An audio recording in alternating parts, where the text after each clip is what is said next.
Lúcio não hesita. Diante de todos, ele desmascara Ernesto. Com a voz firme, ele revela a verdade. Ernesto mentiu. Inventou acusações. Tentou destruir Dita. O choque é geral. Dita é imediatamente cercada pelos amigos. Abraços. Palavras de apoio. Mas nada parece suficiente. Ela chora, sem conseguir se controlar. Acabou pra mim. Diz, com a voz quebrada. Depois de tudo isso, minha carreira chegou ao fim. Candinho se exalta, inconformado. Não precisa exagerar assim. Todo mundo sabe quem é o Bigodinho. Ninguém vai acreditar nessas mentiras. Zuma tenta tranquilizar. E o Lúcio deixou claro que era tudo falso. Mas Dita balança a cabeça, aflita. Pode até ser, mas eu cheguei atrasada, toda suja de tinta. Vão dizer que eu sou irresponsável. Ninguém vai me contratar. Ela respira fundo, decide se afastar. Quer saber? Eu vou descansar um pouco. Dita sobe as escadas lentamente. Os amigos ainda trocam palavras de carinho. Quando, de repente, ai! O grito corta o ar. Candinho corre, apavorado. O que foi? O que aconteceu? Dita está pálida, ofegante. Eu não sei, mas senti como se alguém estivesse me observando. Uma sensação horrível, igual filme de Castelo Assombrado. Samir tenta brincar, mas também se arrepia. Eu já vi esse filme. Fiquei dias achando que tinha alguém me seguindo. Candinho abraça Dita, tentando acalmá-la. Não liga pra isso. Você ainda tá abalada com o que aconteceu na rádio. É só isso. Ela engole em seco. Hesita, e fala baixo. E se eu te disser que senti isso bem depois de passar pelo retrato da sua mãe? Um silêncio pesado cai sobre a sala. Picolé arrepia-se. Me desculpa, Candinho, mas aquele quadro me dá um medo. Candinho reage, nervoso. Vamos parar de falar assim da minha mãezinha. Ela pode estar nos ouvindo. Enquanto isso, longe dali, Sandra e Ernesto comemoram. Ela cruza os braços, pensativa. Acho que ainda não acabou. A Dita pode dar a volta por cima. Ainda mais depois do que o Lúcio falou. Ernesto sorri, frio, calculista. Mas eu ainda sou um dos donos da rádio. Posso fazer novos pronunciamentos. Piores. Ele encara Sandra, cheio de ódio. A Dita jamais vai cantar novamente. Do outro lado da cidade, Sandra coloca seu plano em prática. Ela dá um jeito de tirar Candinho de casa. A mansão fica vazia. Silenciosa, ela invade o local. Vai direto ao cofre. Mãos trêmulas. Respiração presa. Quando abre. Não pode ser. Diante dela, Anastácia surge. Sandra entra em desespero. Sandra insiste. O olhar duro, a ambição queimando por dentro. Mesmo assim, eu ainda não tô satisfeita. A gente se livrou da Dita. Mas ainda falta aquilo que eu mais quero nessa vida. Ernesto revira os olhos, impaciente. Não vá me dizer que você quer aquelas joias. Sandra não hesita. Responde sem piscar. É claro que eu quero as joias. E vamos usar esse sofrimento da Dita para conseguir isso. Ernesto se endireita, surpreso. Como assim? Ela abre um sorriso lento. Perigoso. Confia em mim. Eu tenho um plano. E muito em breve. Vamos ter tudo o que a gente quer. Sandra começa a explicar cada detalhe. Convicta. Segura. Sem imaginar que algo inesperado, algo maior do que ela, pode colocar tudo a perder. No dia seguinte, Estela encontra Túlio no hospital. O clima é tenso. Silencioso. Eu fico feliz que você ainda esteja aqui, diz ela, sincera. Túlio respira fundo. Olha nos olhos dela. E desabafa. Mas não é por você. Estar aqui, perto de você, sabendo que eu não posso te tocar, é angustiante. É desconfortável. Estela engole em seco. Muda de assunto. Nervosa. Eu me lembrei do acidente. Foi o Ernesto. Túlio arregala os olhos. O quê? O marido da baronesa? Como um homem tão mau pode ser casado com uma mulher tão boa? Estela responde, amarga. Eu não acho que a baronesa seja tão boa assim. Pra mim. Ela é tão má quanto ele. Ou até pior. Só não consigo provar. Túlio pensa por alguns segundos. Se você acredita nisso, deveria investigar. Estela balança a cabeça. Não quero ser grossa, mas tem muita coisa acontecendo. E eu não posso fazer disso uma prioridade agora. A Dita tá sofrendo. A Anabela parece piorar a cada dia. E tem o meu casamento. Ao ouvir aquela palavra, Túlio abaixa a cabeça. Já entendi. Boa sorte com tudo isso. Ele se afasta lentamente. Estela fica parada. Um frio aperta o estômago. Vê-lo daquele jeito faz doer ainda mais. Enquanto isso, Sandra, disfarçada de baronesa, chega à casa de Candinho. Dita vê e estranha. O que a senhora está fazendo aqui? Sandra encara, carregada de falsa dor. Graças ao seu marido, a minha vida acabou. Sandra mantém o tom calmo, quase ensaiado. Eu vim aqui para resolver essa situação. Já castiguei o meu marido. E agora ele quer pedir desculpas para você. Candinho se adianta na mesma hora. O olhar firme. Protetor. Desculpa, mas a minha mulher não vai ficar perto do Bigodim. Sandra insiste, sem perder a postura. Ela não vai ficar perto dele. Isso vai acontecer na rádio. Ao vivo. Ele vai fazer um pronunciamento. Vai pedir desculpas. Vai se explicar. Dita cruza os braços. Desconfiada. E se ele vai fazer isso mesmo? Porque veio falar comigo? Sandra responde, calculada. Porque eu quero que você esteja na rádio. E não só você. Todos dessa casa. Candinho estranha. Pra quê? A gente pode ouvir tudo daqui. Por um segundo, Sandra quase perde o controle. Respira fundo. Volta ao personagem. Porque eu quero que tudo seja genuíno. Vocês também vão ser gravados. Assim como Ernesto. Vou deixar vocês em salas separadas. Para não correr o risco de acontecer algo parecido com ontem. Dita levanta a cabeça. Os olhos cheios de medo. E coragem. E se ele falar a mesma coisa de ontem? E se ele afundar ainda mais a minha carreira?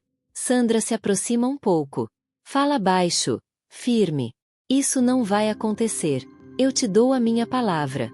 Lá em casa. Sou eu quem manda. Dita olha para Candinho. Busca apoio. Depois volta o olhar para a baronesa. Então eu vou. Mas vai ser do meu jeito. Enquanto isso, na rádio, Ernesto explica a transmissão para Lúcio. Eu vou pedir perdão. Ao vivo. Lúcio reage na hora. Não. Não, não e não. Eu não vou permitir que você faça isso de novo. Ernesto finge calma. Mas é um pedido de desculpas. Lúcio se irrita. Você acha que eu sou ingênuo? Acha mesmo que eu vou acreditar nessa sua boa intenção? Eu aposto que tem coisa por trás disso. Ernesto encara o sócio. Sem piscar.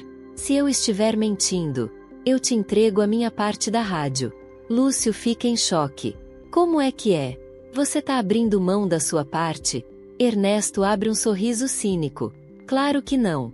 Mas se essa transmissão não for um pedido de desculpas de verdade, eu assumo as consequências. E a gente formaliza tudo. O silêncio pesa. E o risco está lançado. Lúcio estende a mão, decidido. Ótimo, negócio fechado. Os dois apertam as mãos. Ernesto sorri, confiante, sem imaginar que aquele acordo pode ser o primeiro passo da sua derrocada. Mais tarde, Candinho para diante do retrato de Anastácia. O olhar marejado. A voz baixa. Ah, mãezinha.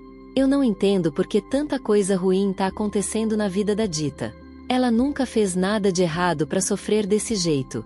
Ele suspira, aflito. E agora esse Bigodim querendo pedir desculpa. Eu não sei se isso é mais uma armadilha. Eu só queria um sinal. Candinho se aproxima um pouco mais do quadro. Se a gente não deve sair de casa. Manda um sinal, mãezinha. De repente, o quadro se entorta sozinho.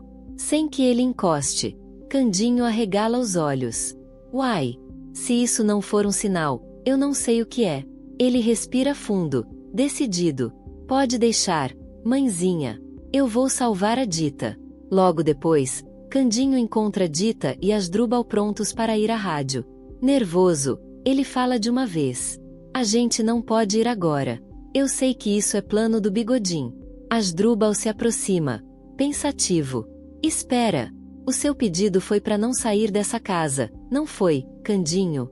Ele para por um instante, e completa. Talvez o plano não seja o que vai acontecer na rádio, mas o que pode acontecer aqui, na mansão.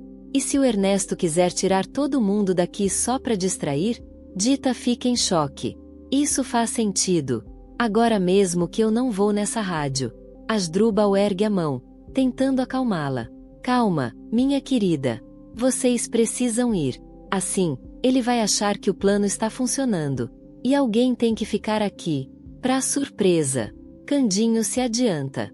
Eu fico. Quero saber quem o Bigodinho mandou.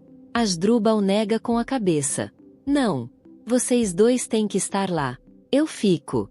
Serei como um rato na escuridão. Ninguém vai me ver. Pouco depois, Dita e Candinho chegam à rádio. Lá, encontram Sandra, disfarçada de baronesa. Cínica, ela sorri. Já está tudo pronto para a transmissão. Agora, eu vou precisar ir. Dita estranha. O quê?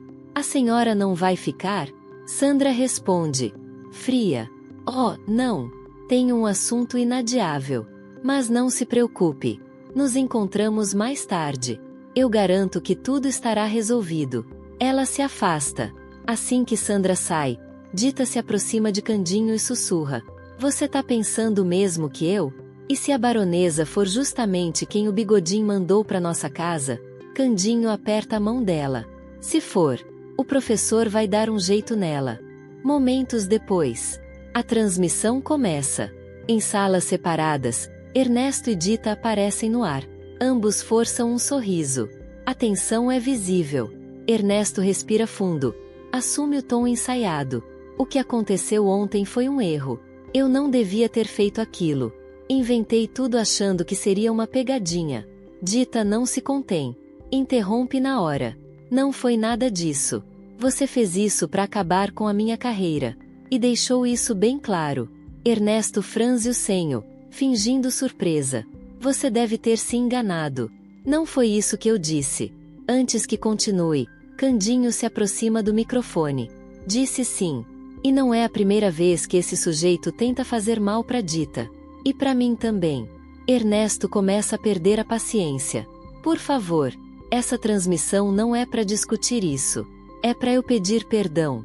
Ele força o sorriso. Então, perdão. Dita. Fim da transmissão. Mas Dita reage de imediato. Nada disso. Eu sei que você tá armando alguma coisa. Foi você que mandou a sua esposa vasculhar a minha casa, não foi? Ernesto explode. O quê? Isso é um absurdo. Nesse instante, Lúcio entra na sala do vilão. Como é que é, Ernesto? Então essa transmissão tem coisa por trás? Ernesto entra em pânico. Quer saber? Acaba com essa transmissão agora. Lúcio cruza os braços. Nada disso. Vamos resolver tudo ao vivo. E já combinar como vai ser a transferência da sua parte da rádio para mim. Ernesto engole em seco. Percebe que está encurralado. O que ele não imagina é que uma reviravolta ainda maior está prestes a acontecer. Enquanto isso, na mansão, Asdrubal escuta a porta se abrir. Do seu esconderijo, arregala os olhos. Meu Deus! É a baronesa de Champs. Então quer dizer que ela é má. Ele observa atento. Mas o que ela tá fazendo aqui na sala? Sandra entra, olha em volta, e começa a falar sozinha. Ah, titia! Logo isso tudo vai ser meu. Ela sorri, venenosa. Mas antes dessa casa, tem uma coisa que eu quero ter. E você sabe muito bem o que é. Sandra caminha lentamente, até parar diante do quadro. O rosto de Anastácia. Ela se aproxima. Fala com desprezo. Ora! Ora! Quanta ironia! Você achou que eu ficaria o resto da vida atrás das grades. Ela aponta para o quadro. Mas olha para você. Condenada a passar a eternidade presa aí. Sandra sorri. Triunfante. Eu venci, titia. Com o olhar tomado pela fúria. Ela empurra o quadro com força. O retrato cai no chão. Nesse exato momento, Sandra sente um arrepio percorrer a espinha. Ela olha para trás, assustada. Como se alguém tivesse passado por ali. Quem é? Tem alguém aqui? O silêncio responde. Pesado, sufocante. Deixa tudo ainda mais apavorante. Em pânico, Sandra sai correndo pelos corredores. Entra no quarto de Candinho. Tranca a porta com força. Respira fundo. Tenta se convencer. Só pode ser coisa da minha cabeça. Mas eu consegui. Eu vou ter as minhas joias. Um sorriso largo surge no rosto. Ela se aproxima do cofre. Digita a senha. A porta se abre. Os olhos de Sandra brilham. Ela pega uma das joias. E sussurra, triunfante. Finalmente! São todas minhas. De repente, uma voz ecoa atrás dela. O que você pensa que está fazendo? O coração de Sandra quase salta pela boca. Ela se vira tão rápido que chega a ficar tonta. Dá um passo para trás. E arregala os olhos. Titia? O que é isso? Anastácia se aproxima. Firme. Imponente. Eu vim te impedir de levar as minhas joias. Desesperada, Sandra deixa o colar cair. Você não vai me impedir. Não pode fazer nada contra mim. Eu estou viva. Anastácia encara. Quer pagar para ver? Ela começa a avançar. Sandra entra em pânico. Sai correndo pelos corredores. Sem coragem de olhar para trás. De repente, ela tropeça. Cai com força no chão. Aos seus pés está Asdrúbal. O professor se abaixa. Pega a peruca caída. Sandra, então você era a baronesa? A vilã tenta reagir, mas tudo começa a escurecer. Pouco tempo depois, Sandra e Ernesto são levados para a delegacia. Ali, os dois percebem, tarde demais, que a ganância fez com que perdessem tudo o que tinham. E agora eu quero saber de você. Dedo indicador apontando para a direita. Que nota você dá para o Asdrúbal por ter conseguido desmascarar a vilã? Escreva aí nos comentários. E clique no botão de gostei para continuar acompanhando mais vídeos da novela.